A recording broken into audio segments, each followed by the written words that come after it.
Now Sri A. Navaneethakrishnan. Thank you, Honorable Deputy Chairman. I thank Honorable Chief Minister Amma. I think this is a very, very important issue. In the modern world, modern God is money. In other words, money is the modern God. Without money, one cannot survive in this world. Now, in the words of the famous Thiruvalluvar, in Kural 247, he has stated as follows. I think it is most appropriate. Now the House is presided over by Honorable Member Tarun Vijay, who knows Thirukural better than me. So I may be permitted to read the couplet 247 of Thirukural. அருளில்லார்க்கு அவுலகம் இல்லை பொருளில்லார்க்கு இவ்வுலகம் இல்லியாங்கி யாங்கு. Again I repeat it. அருளில்லார்க்கு அவுலகம் இல்லை பொருளில்லார்க்கு இவ்வுலகம் இல்லாகி யாங்கு. The translated version in English is as follows.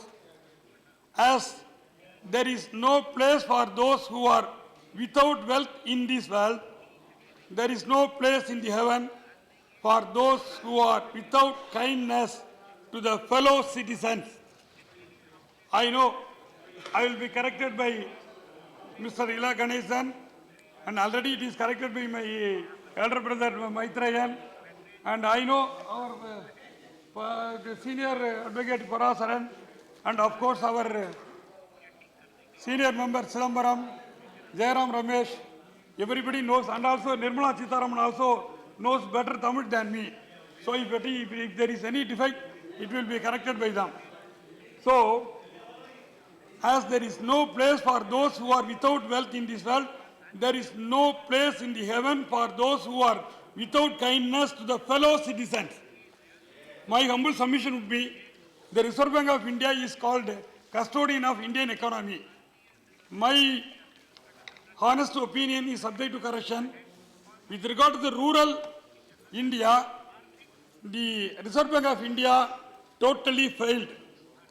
The Reserve Bank of India did not do to improve the economic conditions of the poor rural Indians.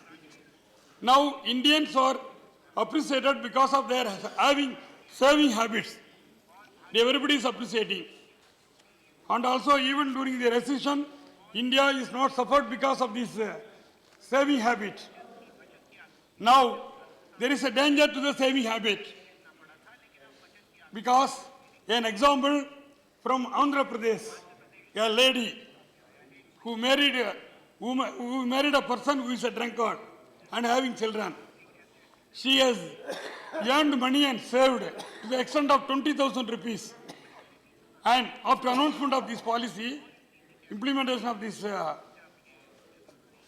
policy, she went to the bank and stood in the queue.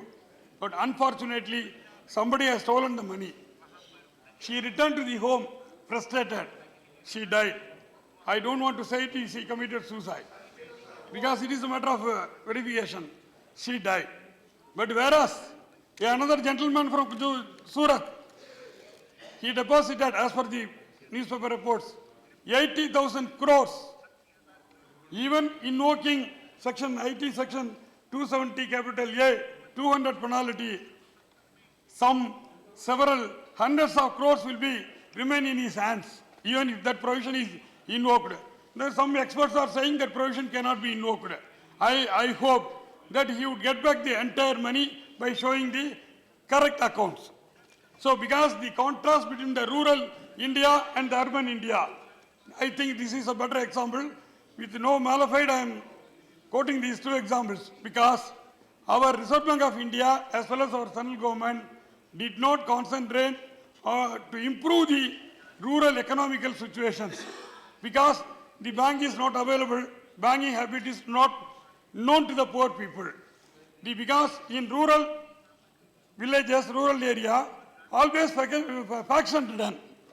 They want various issues. Most of the issues are non-developmental issues.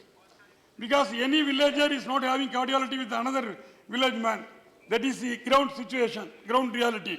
But in spite of it, in case of emergencies like medical emergency, delivery, death, marriages, the rural people are not having sufficient funds in their hands. It is community funded. So all the villages are providing the funds. The money is provided by all the villages.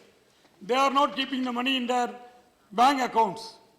They are pledging their jewels and they are giving money for the celebration of their marriage or the delivery, anything else.